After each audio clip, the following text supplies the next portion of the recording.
Hello, everyone, and welcome to another episode of Microsoft Knowledge Nuggets here on M365 FM. I'm your host, Mirko Peters. Today's topic is one that almost everyone building with Microsoft 365 has heard of, but very few people can explain clearly. What exactly are graph webhooks? Why should you care about them instead of doing things the old way? Imagine you're expecting an important letter. You walk to your mailbox, it's empty. You walk back. 10 minutes later, you check again, still nothing. You do this all day, wasting time and energy. That's polling. Now imagine a different world. The mailman rings your doorbell the moment a letter arrives. You don't check, you wait for the ring. That's a webhook. By the end of this episode, you'll understand what graph webhooks are, why they replace constant checking, and how the pieces fit together. The polling problem. Let's break this down.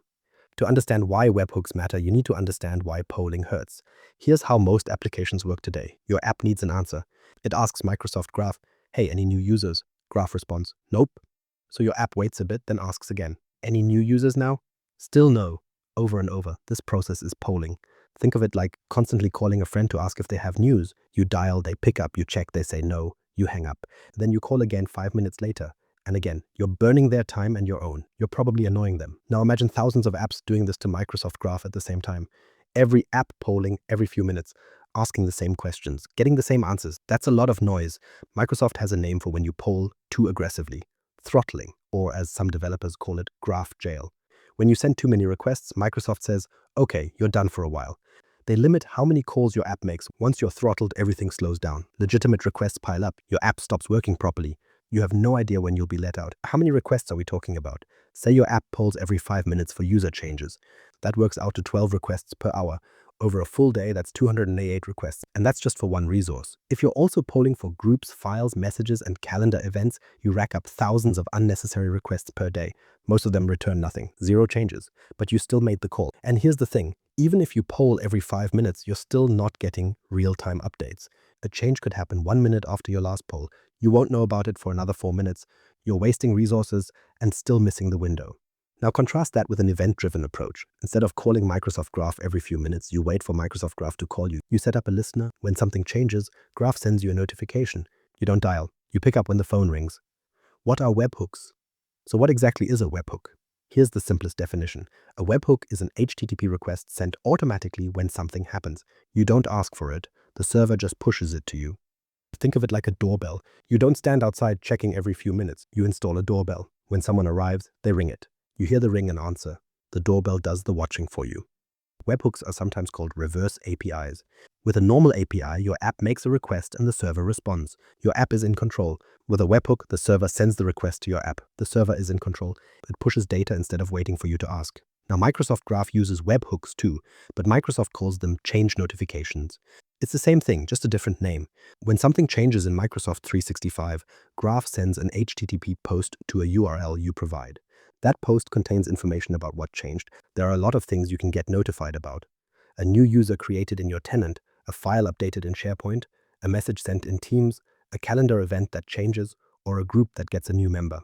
All of these can trigger a notification. Here's a real example. Say you run a company with a time tracking system. When a new employee joins, you want to create an account automatically. Without webhooks, you poll the user's endpoint every few minutes checking for new people.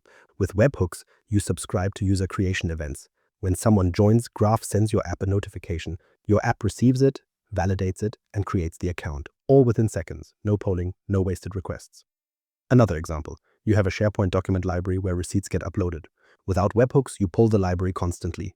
With webhooks, Graph tells you the moment a file is added.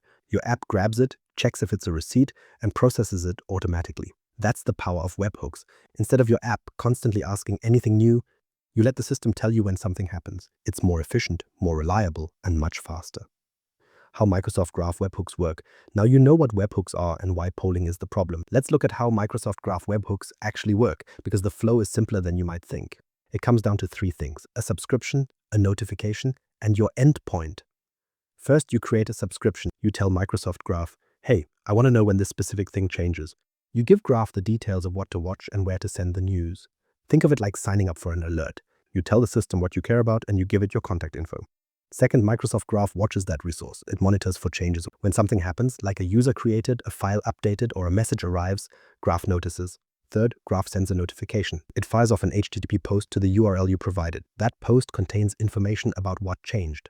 Your endpoint receives it and your application processes it. So the high-level flow is simple. You subscribe, Graph watches, Graph sends a post when something changes. Let's break down those 3 building blocks a bit more. The subscription is your request to be alerted. It's like saying, I want to know whenever a new user is added to my tenant. You send that request to Microsoft Graph and Graph stores it. From that point on, Graph is watching on your behalf. The notification is the alert itself, an HTTP post that Graph sends to your endpoint. The post body contains details about the change, like what resource changed, what type of change happened, and when it happened. Your endpoint is the door you leave open. It's a URL on your server, configured to receive these post requests. It just needs to listen and respond fast. That's it. No complex logic required at the receiving end. Just catch the notification, acknowledge it, and process it. Now compare this to polling. With polling, your app sends hundreds of GET requests, each asking anything new. Most of the time, the answer is no. With webhooks, there's just one post, the notification. That's it, one message instead of hundreds. The efficiency difference is enormous, and your endpoint doesn't need to be complicated. It just needs to be publicly accessible, speak HTTPS, and respond quickly. We'll talk about what quickly means in a bit. But the core idea is simple. Your endpoint listens, Graph calls, you respond, and done. Creating a subscription. So how do you actually set one of these up? Let's walk through creating a subscription step by step. You start by sending an HTTP post request to a specific URL on Microsoft Graph. That URL is https graph microsoft.com v1.0 subscriptions. You're posting straight to the subscriptions endpoint. Inside that request body, you include the details of what you want to subscribe to. There are 4 key fields you need to provide. First is notification URL. This is your endpoint's URL, the place where Microsoft Graph will send the notifications. It has to be HTTPS and it has to be publicly accessible because Graph needs to reach it from the internet. Second is resource. This tells Graph what you want to watch. You specify the Microsoft Graph resource path. For example, users if you want to watch for user changes, or me, mail folders, inbox. Messages if you want to watch for new emails in your inbox. The resource tells Graph exactly what you care about. Third is change type. This tells Graph what kind of changes to notify you about.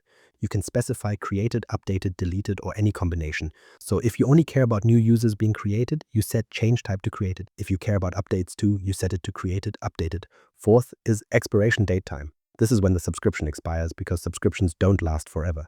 You set a date and time, and Graph stops sending notifications after that point. The maximum duration depends on the resource you're watching. For users and groups, the max is about 3 days.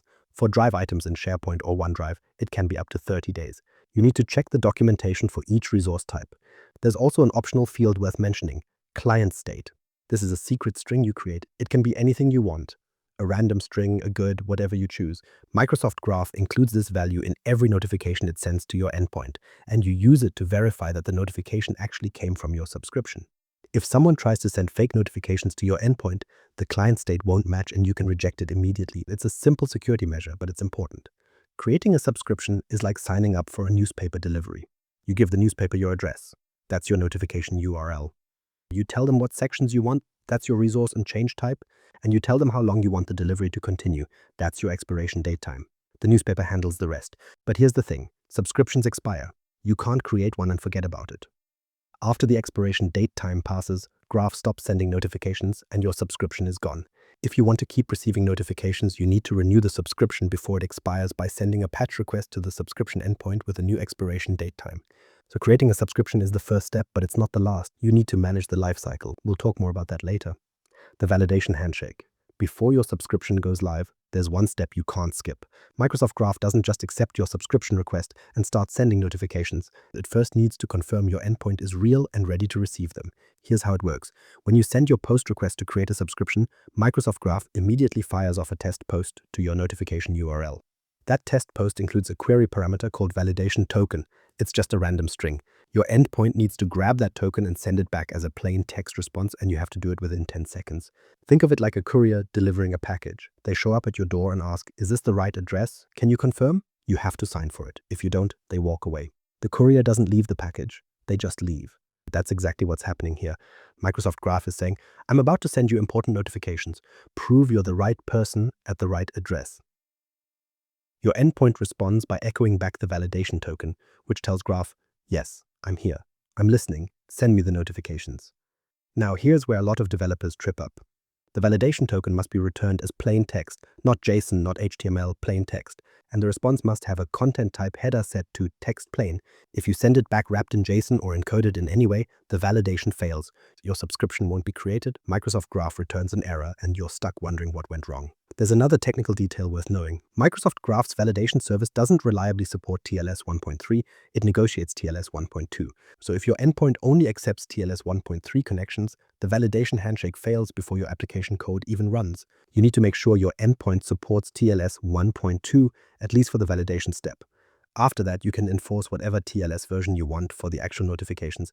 The good news is this validation handshake only happens once per subscription. It's not something your endpoint has to handle every time a notification arrives, just the first time. Once Graph confirms your endpoint is real, it trusts it for the life of that subscription. So you only need to get this right once. Handling notifications and security. Once the validation handshake goes through and your subscription goes live, Microsoft Graph starts sending those notifications. So what do those actually look like in practice? When something changes, Graph sends an HTTP post to your endpoint with a JSON object in the body. That object contains the resource that changed, the type of change created, updated, or deleted, and a timestamp. It also includes the client state value you set when you created the subscription. That's your secret string, your way of knowing the message is real. So here's the first thing to do when a notification arrives. Validate that client state. Compare the value in the notification against the secret you stored when you created the subscription. If they don't match, discard it immediately, because it could be a fake. Someone trying to trick your system into processing bad data. This matters because your endpoint lives on the public internet. Anyone who knows your URL could send a post to it. Without client-state validation, you'd have no way to tell the difference between a real Microsoft Graph notification and a fake one. It's a simple check, but it's your first line of defense. Once you've confirmed the notification is legit, you need to respond fast. Microsoft Graph expects a 200-level HTTP response within 3 seconds. If you take longer, Graph notices. And if it happens too often, Graph starts treating you differently. Here's how the throttling works. If more than 10% of your responses exceed the 3-second window in any 10-minute period, Microsoft Graph marks your endpoint as slow. When that happens, new notifications get delayed by 10 minutes. They still arrive eventually, but you lose real-time delivery. And if things get worse, with more than 15% of your responses exceeding 10 seconds, Graph marks your endpoint as drop. In that state, notifications are dropped entirely for 10 minutes. Here's the scary part. Drop notifications cannot be recovered. They're gone, and you'll never get them back. Think of it like a busy phone line. If you don't pick up quickly, the caller tries again later. But if you never pick up, eventually the caller gives up. Microsoft Graph is the caller, and your endpoint is the phone. Pick up fast or risk losing the message. So what's the best practice here? Acknowledge immediately and process asynchronously. Your endpoint should validate the client state, accept the notification, and return a 200 or 202 response as fast as possible. Then push the notification into a queue for background processing. An Azure queue, a service bus, even a simple database table. The point is to get out of the response cycle quickly and let your background workers handle the heavy lifting. And one more security reminder. Your endpoint must be HTTPS, no exceptions. Microsoft Graph will not send notifications to an HTTP endpoint. And your endpoint must be publicly accessible. If it's behind a firewall or a VPN, Graph can't reach it. For development, you can use tools like ngrok to create a public tunnel to your local machine. But in production, your endpoint needs to live somewhere Graph can find it. Keeping notifications alive, Lifecycle. So you've got your subscription set up, notifications are flowing, and everything looks good. But here's something that catches a lot of people off guard. Your subscription has an expiration date. It doesn't last forever. Depending on what resource you're watching, the maximum subscription duration is usually between 3 and 7 days. For some resources like drive items in SharePoint, you can get up to 30 days. But the point is, it's not permanent. You cannot create a subscription and forget about it. Think of it like a magazine subscription. You sign up, you start receiving issues, and everything's great. But if you don't renew before the subscription runs out, the issues stop coming. Same thing here. If your subscription expires, Microsoft Graph stops sending notifications. And you might not realize it until you wonder why nothing's happening. So you need a renewal strategy. The way you renew is simple. Send a patch request to the subscription endpoint using the subscription ID and update the expiration date time to a new future date. That extends the life of the subscription. You can do this as many times as you want, as long as you do it before the current expiration passes. Now, Microsoft Graph actually helps you here with something called Lifecycle notifications. When you create a subscription, you can provide a separate URL called the Lifecycle notification URL. Microsoft Graph sends alerts to that URL when certain things happen, like when your subscription is about to expire, when your access token is about to run out, or when the permissions on your app change. These lifecycle notifications give you a heads up. You don't have to guess when your subscription is going to die. Graph tells you, hey, your subscription expires in a few hours. You might want to renew. It's like getting a reminder from your magazine publisher that your subscription is about to end. Very helpful if you're paying attention. But what happens if things go wrong anyway? Maybe your endpoint goes down for a while or notifications get dropped because you were too slow. What then? That's where Delta Query comes in. Delta Query is a separate feature of Microsoft Graph that lets you ask, what changed since the last time I checked? And it returns only the changes, nothing else. Here's how it works. The first time you run a Delta query on a resource, say users, Graph returns all the users in your tenant. But it also returns something extra, a special link called a Delta link. You save that link. The next time you run the same query, you use that Delta link. And instead of getting all users again, you get only the ones that changed since your last request. New users, updated users, deleted users. That's it. Think of it like reading a what's new list instead of reading the entire encyclopedia every time. Much faster, much less data. Now here's the smart pattern. Combine webhooks with Delta Query. Use webhooks to tell you when something changed, then use Delta Query to find out exactly what changed. Let me explain why that matters. Webhooks are fast, but they're not perfect. Notifications can get lost, subscriptions can expire, and your endpoint can go down. But Delta Query is reliable. You can run it anytime, and it gives you a complete list of changes since your last check. So even if you miss a notification, you can catch up. Here's the typical flow. Set up a webhook subscription for user changes. Run an initial Delta query to get the baseline state and save the Delta link. When a webhook arrives telling you a user changed, run a Delta query using your saved Delta link. That gives you the exact change. Process it, then save the new Delta link from that response. Next time a webhook comes in, repeat the process. And if you ever miss a notification or if your subscription expires, just run the Delta query again. You'll get everything you missed. It's a safety net. Webhooks give you speed and Delta query gives you reliability. Together, they're a powerful combination. Real-world example and next steps. Imagine a new employee joins your company tomorrow. Someone in HR creates their account in Microsoft Entra ID, and that single action kicks off a chain reaction. If you've set up a webhook subscription for user changes, Microsoft Graph notices instantly and fires a post to your endpoint. Here's what happens next. Your endpoint receives the notification, validates the client state, and if it matches your secret, you know it's legit. You return a 202 accepted response within 3 seconds, acknowledging the notification, and then your background worker picks it up. The worker sees a user was created, but the notification doesn't include all the details, so it runs a Delta query using your saved Delta link. That returns the new user's full information: name, email, department, job title, manager, everything you need. Now your worker takes that information and creates an account for the new employee in your third-party time tracking system. It sends a welcome email, it adds them to the appropriate distribution lists. All of this happens within seconds of HR creating the account in Entra ID. No polling, no manual steps, no delays. Think about the alternative. Without webhooks, you'd have to poll the user's endpoint every few minutes, hundreds of requests per day, and even then, you might not catch the new user for several minutes. With webhooks, it's instant. One notification, one Delta query, done. That's the real value. Your system becomes faster, more efficient, and less likely to hit throttling limits. Instead of constantly asking Graph for updates, you let Graph tell you when something happens. It's a fundamental shift in how you build integrations. So here's what I want you to try. Think about one process you're currently polling for. Maybe you're checking for new emails in a shared mailbox. Maybe you're watching for file changes in a SharePoint library. Maybe you're monitoring user updates for your HR system. Could a webhook replace that polling? In most cases, the answer is yes. And you don't need to build everything from scratch. Tools like Azure Functions can host your webhook endpoint with minimal code. Power Automate can handle subscriptions and notifications without writing a single line. Even Logic apps can process webhook payloads. The infrastructure is there. You just need to use it. So here's the core idea in plain English. Stop polling. Start listening. Webhooks let you move from constantly asking Microsoft Graph for updates to getting notified instantly when something changes. That shift transforms your system from one that wastes calls and risks throttling to one that's fast, efficient, and reliable. Instead of thousands of unnecessary requests per day, you get one notification per change.